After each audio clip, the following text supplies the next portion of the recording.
तो hello everyone, स्वागत है मेरे यूट्यूब चैनल पर। तो आज हम क्लास 10th का हिस्ट्री का पहला चैप्टर यूरोप में राष्ट्रवाद का ऑब्जेक्टिव क्वेश्चंस करने वाले हैं। और ये सभी objective questions Bihar board exam के लिए महत्वपूर्ण क्वेश्चंस है, तो बिना स्किप किए आखिरी तक ज़रूर देखेंगे। पहला नंबर सवाल बोल रहा है, फ्रांस के किस शासक वंश का पूर्ण स्थापना वियना कांग्रेस द्वारा की गई थी? तो आपका ऑप्शन नंबर सी इसका राइट आंसर हो जाएगा, बुर्बोवंश। बुर्बोवंश का पूर्ण स्थापना वियना कांग्रेस द्वारा की गई थी। ऑप्शन नंबर सी इसका राइट आंसर हो जाएगा। अगला नंबर सवाल पर चलते हैं। आपका अगला नंबर सवाल क्या बोल रहा है, मेजनी का संबंध किस संगठन से था? तो मेजनी का संबंध कार्बोनेरी संगठन से था। ऑप्शन नंबर बी इसका राइट आंसर हो जाएगा। तो अगला नंबर सवाल पर चलते हैं। आपका अगला नंबर सवाल क्या बोल रहा है, इटली एवं जर्मनी के एकीकरण में सबसे बड़ा बाधा कौन था? तो इटली एवं जर्मनी के एकीकरण में सबसे बड़ा बाधा ऑस्ट्रिया था। ऑप्शन नंबर सी इसका राइट आंसर हो जाएगा। अगला नंबर सवाल पर चलते हैं। आपका अगला नंबर सवाल बोल रहा है, काउंट काबूर को विक्टर इमैनुअल ने किस पद पर नियुक्त किया? तो काउंट काबूर को विक्टर इमैनुअल ने आपका प्रधानमंत्री के पद पर नियुक्त किया। ऑप्शन नंबर ए प्रधानमंत्री इसका राइट आंसर हो जाएगा। अगला नंबर सवाल पर चलते हैं हम। अगला नंबर आपका सवाल बोल रहा है, गैरीबोल्डी पेशे से क्या था? तो गैरीबोल्डी पेशे से नाविक था। ऑप्शन नंबर सी इसका राइट आंसर हो जाएगा। तो अगला नंबर सवाल पर चलते हैं। अगला नंबर सवाल बोल रहा है, जर्मन राइन राज्य का निर्माण किसने किया था? तो जर्मन राइन राज्य का निर्माण नेपोलियन बोनापार्ट ने किया था। ऑप्शन नंबर सी इसका राइट आंसर हो जाएगा, नेपोलियन बोनापार्ट। तो अगला नंबर सवाल पर चलते हैं। आपका अगला नंबर सवाल बोल रहा है, विक्टर इमैनुअल इटली की नीतियों को पूरा करने के लिए किसको प्रधानमंत्री नियुक्त किया? तो विक्टर इमैनुअल ने इटली के नीतियों को पूरा करने के लिए काउंट काबूर को प्रधानमंत्री नियुक्त किया। ऑप्शन नंबर डी इसका राइट आंसर हो जाएगा। तो अगला नंबर सवाल पर चलते हैं। आपका अगला नंबर सवाल बोल रहा है, यूरोप वासियों के लिए किस देश का साहित्य एवं ज्ञान विज्ञान प्रेरणा स्रोत रहा? तो इसका आंसर हो जाएगा आपका यूनान। आपका ऑप्शन नंबर सी इसका राइट आंसर हो जाएगा, यूनान। तो अगला नंबर सवाल पर चलते हैं। आपका अगला नंबर सवाल बोल रहा है, राष्ट्रवाद की भावना का बीजारोपण सर्वप्रथम कब और कहाँ हुआ? तो राष्ट्रवाद की भावना का बीजारोपण सर्वप्रथम फ्रांस में 1789 ईस्वी में। ऑप्शन नंबर बी इसका राइट आंसर हो जाएगा। तो अगला नंबर सवाल पर चलते हैं। आपका अगला नंबर सवाल बोल रहा है, फ्रांसीसी क्रांति कब हुई? तो फ्रांसीसी क्रांति 1789 ईस्वी में हुई। ऑप्शन नंबर डी इसका राइट आंसर हो जाएगा। तो अगला नंबर सवाल पर चलते हैं। आपका अगला नंबर सवाल क्या बोल रहा है, फ्रांसीसी क्रांति के समय फ्रांस में किस राज्यवंश का शासन था? तो फ्रांसीसी क्रांति के समय फ्रांस में बुर्बोवंश का शासन था। ऑप्शन नंबर बी इसका राइट आंसर हो जाएगा। तो अगला नंबर सवाल पर चलते हैं। आपका अगला नंबर सवाल बोल रहा है, नेपोलियन साहित्य कब लागू की गई? तो नेपोलियन साहित्य 1804 ईस्वी में लागू की गई। ऑप्शन नंबर बी इसका राइट आंसर हो जाएगा। तो अगला नंबर सवाल पर चलते हैं। आपका अगला नंबर सवाल क्या बोल रहा है, वियना कांग्रेस सम्मेलन का अध्यक्ष कौन था? तो वियना कांग्रेस सम्मेलन का अध्यक्ष मेटरनिक था। ऑप्शन नंबर ए इसका राइट आंसर हो जाएगा, मेटरनिक। अगला नंबर सवाल पर चलते हैं। आपका अगला नंबर सवाल क्या बोल रहा है, वियना सम्मेलन में कौन कौन सा देश भाग लिया था? तो वियना सम्मेलन में ब्रिटेन, रूस, प्रसा, फ्रांस और ऑस्ट्रिया भाग लिया था। तो ऑप्शन नंबर ए इसका राइट आंसर हो जाएगा। तो अगला नंबर सवाल पर चलते हैं। आपका अगला नंबर सवाल क्या बोल रहा है, वियना कांग्रेस द्वारा किस राजवंश की पूर्ण स्थापना किया गया? तो वियना कांग्रेस द्वारा बुर्बो राजवंश का पूर्ण स्थापना किया गया। ऑप्शन नंबर बी इसका राइट आंसर हो जाएगा। अगला नंबर सवाल पर चलते हैं। आपका अगला नंबर सवाल बोल रहा है, मेटरनिक कौन था? तो मेटरनिक ऑस्ट्रिया का चांसलर था। वो मेटरनिज नहीं है, मेटरनिक है। मिस प्रिंटिंग हो गया है, उसके लिए सॉरी। वो मेटरनिक है। मेटरनिक कौन था? तो मेटरनिक ऑस्ट्रिया का चांसलर था। ऑप्शन नंबर ए इसका राइट आंसर हो जाएगा। अगला नंबर सवाल पर चलते हैं। तो अगला नंबर सवाल बोल रहा है, मेजनी को हमारे समाज का सबसे खतरनाक दुश्मन किसने कहा था? तो मेजनी को हमारे समाज का सबसे खतरनाक दुश्मन मेटरनिक ने कहा था। ऑप्शन नंबर डी इसका राइट आंसर हो जाएगा। तो अगला नंबर सवाल पर चलते हैं। आपका अगला नंबर सवाल बोल रहा है यूरोप का मरीज किसे कहा जाता है? तो यूरोप का मरीज तुर्की को कहा जाता है। ऑप्शन नंबर बी इसका राइट आंसर हो जाएगा।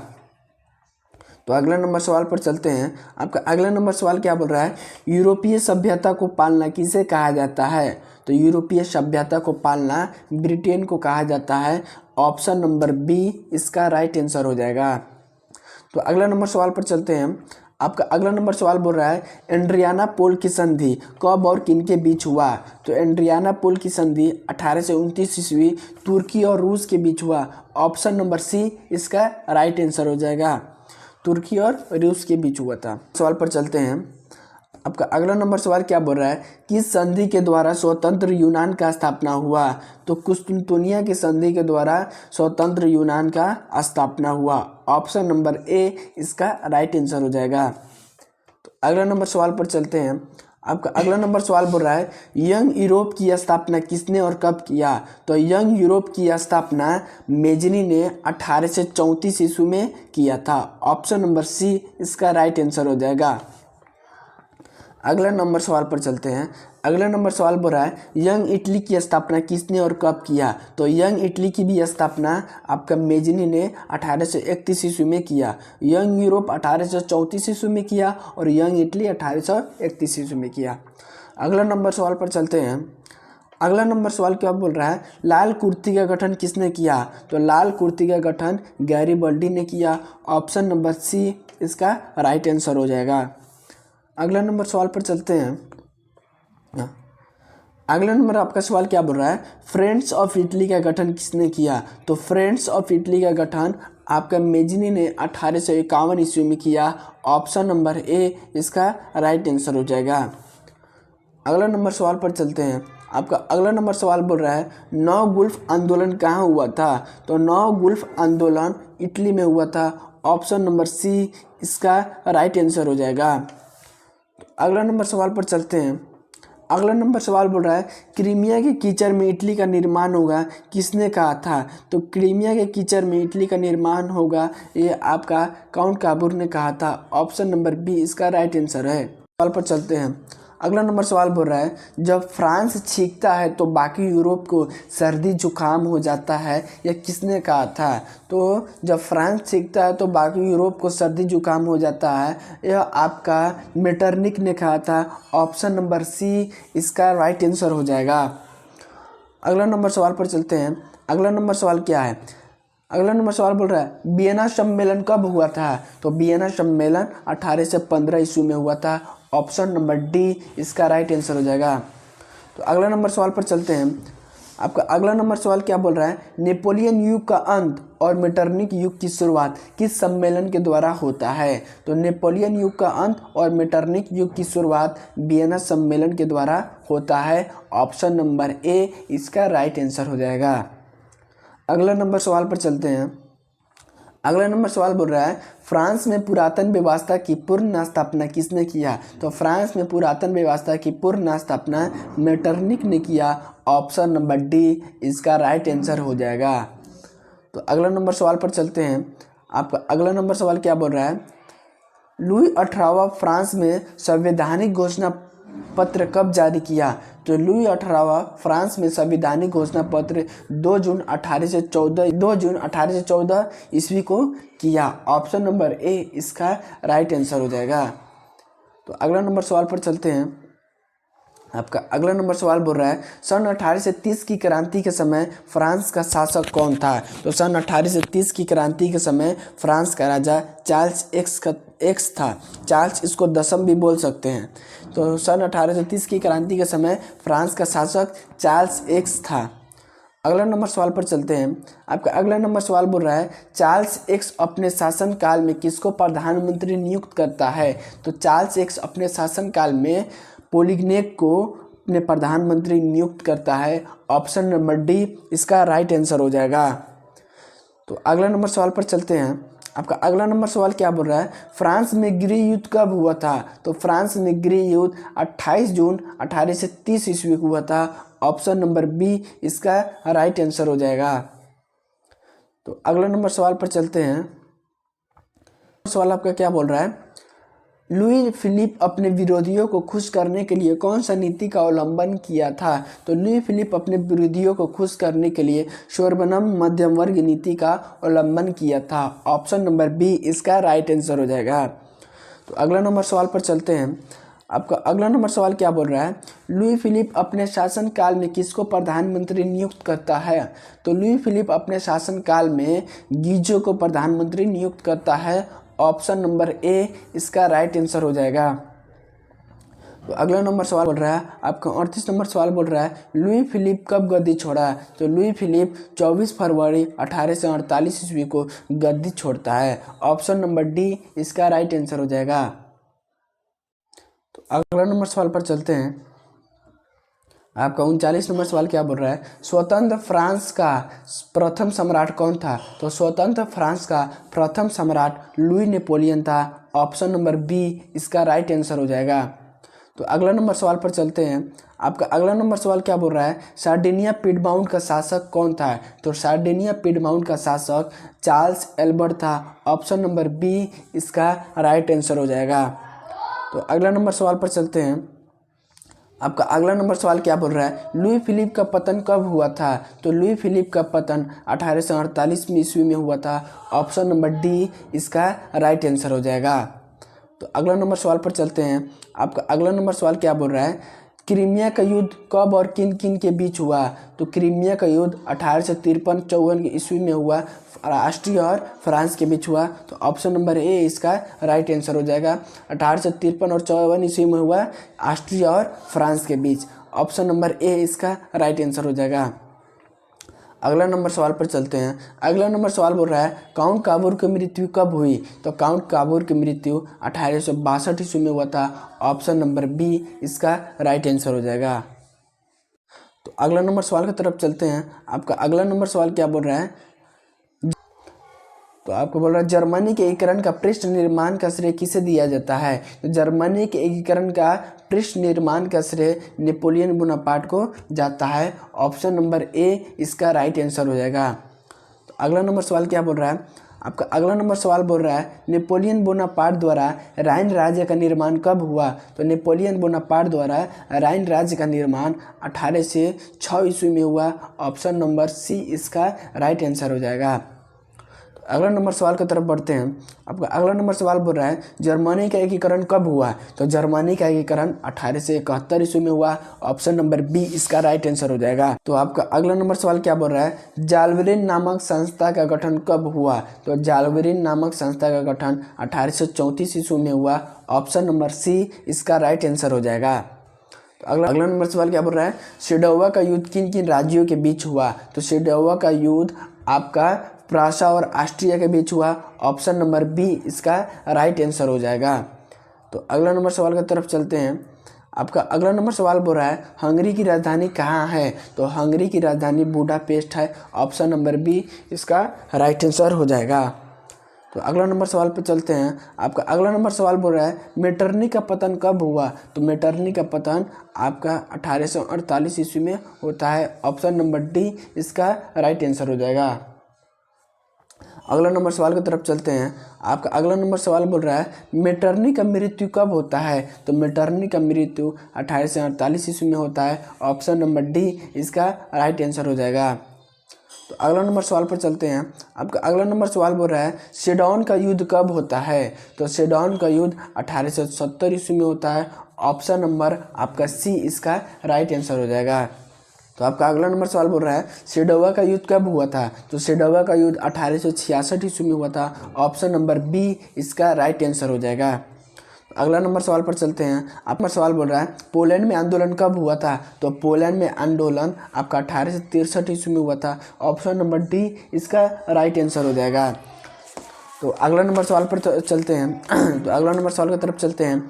तो आपका अगला नंबर सवाल क्या बोल रहा है फ्रैंकफर्ट की संधि कब हुआ था? तो फ्रैंकफर्ट की संधि 10 मई 1871 ईस्वी को हुआ था। ऑप्शन नंबर ए इसका राइट आंसर हो जाएगा। अगला नंबर सवाल पर चलते हैं। आपका अगला नंबर सवाल बोल रहा है सेडौन का युद्ध किन किन राज्यों के बीच हुआ? तो सेडौन का युद्ध आपका प्रासा और फ्रांस के बीच हुआ। ऑप्शन नंबर डी इसका राइट आंसर हो जाएगा, प्रासा और फ्रांस। तो अगला नंबर सवाल की तरफ चलते हैं। आपका अगला नंबर सवाल क्या बोल रहा है कि यूनान पर किसका अधिकार था? तो यूनान पर तुर्की का अधिकार था। ऑप्शन नंबर बी इसका राइट आंसर हो जाएगा। तो अगला नंबर सवाल की तरफ चलते हैं।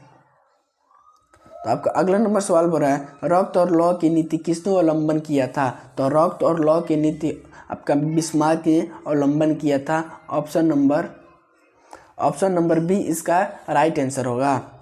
तो अगला नंबर सवाल पर चलते हैं। आपका अगला नंबर सवाल बोल रहा है इटली की राजधानी कहाँ है?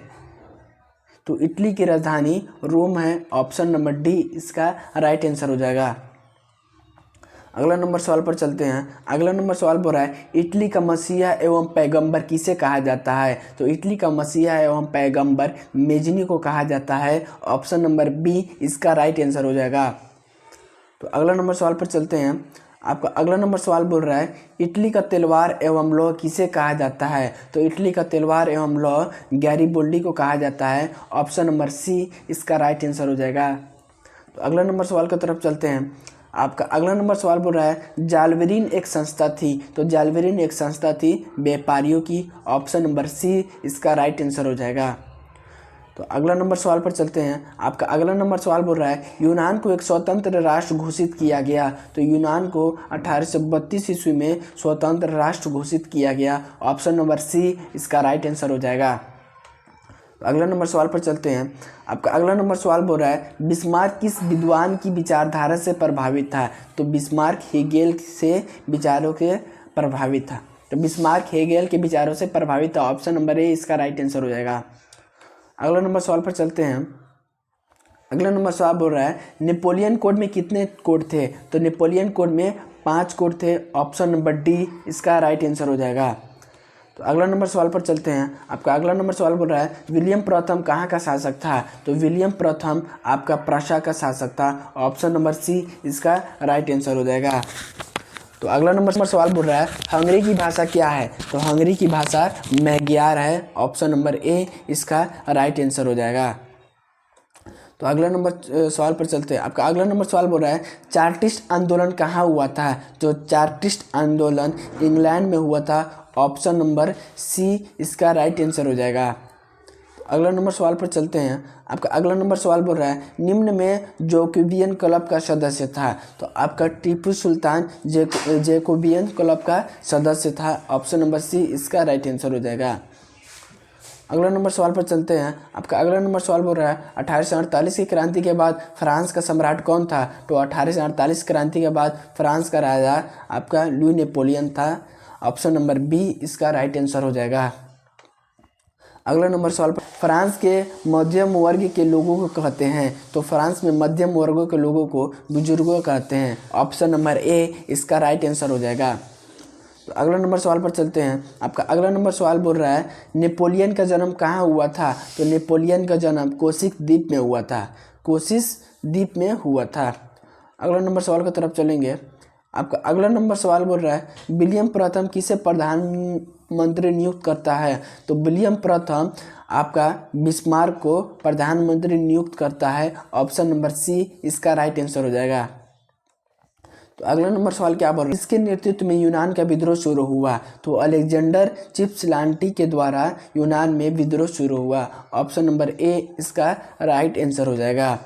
तो अगला नंबर सवाल पर चलते हैं। आपका अगला नंबर सवाल बोल रहा है इंग्लैंड में कौन कवि यूनानी स्वतंत्रता के लिए शहीद हो गए? तो इंग्लैंड के कौन सा कवि यूनानी स्वतंत्रता के लिए शहीद हो गए? तो आपका आंसर हो जाएगा Lord Byron. Lord Byron England के कवि थे जो यूनानी स्वतंत्रता के लिए क्या हो गए? शहीद हो गए।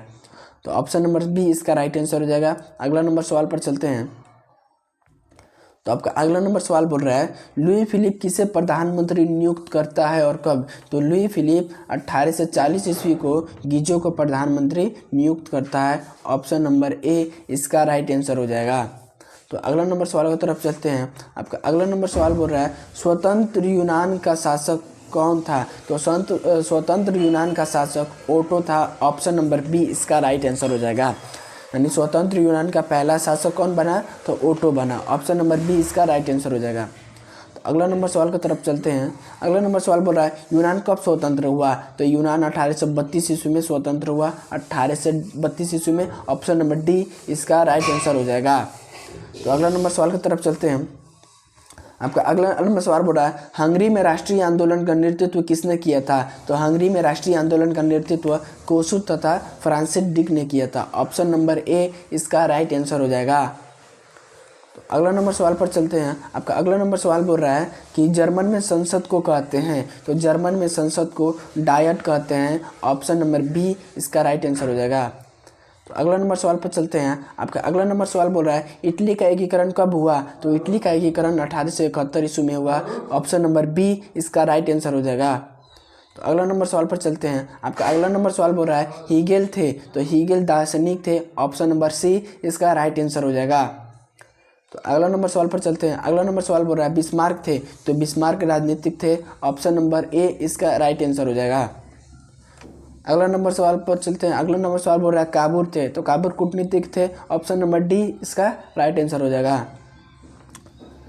तो यहीं पे आपका ऑब्जेक्टिव क्वेश्चंस खत्म होता है। तो आशा करते हैं आपका वीडियो पसंद आया होगा, और वीडियो पसंद आया होगा तो वीडियो को लाइक कर दीजिए और चैनल को सब्सक्राइब कर दीजिए। आने वाले वीडियो में हम इसी चैप्टर का सब्जेक्टिव क्वेश्चंस करने वाले हैं। तब तक के लिए शुक्रिया। थैंक्स फॉर वॉचिंग एंड जय हिंद।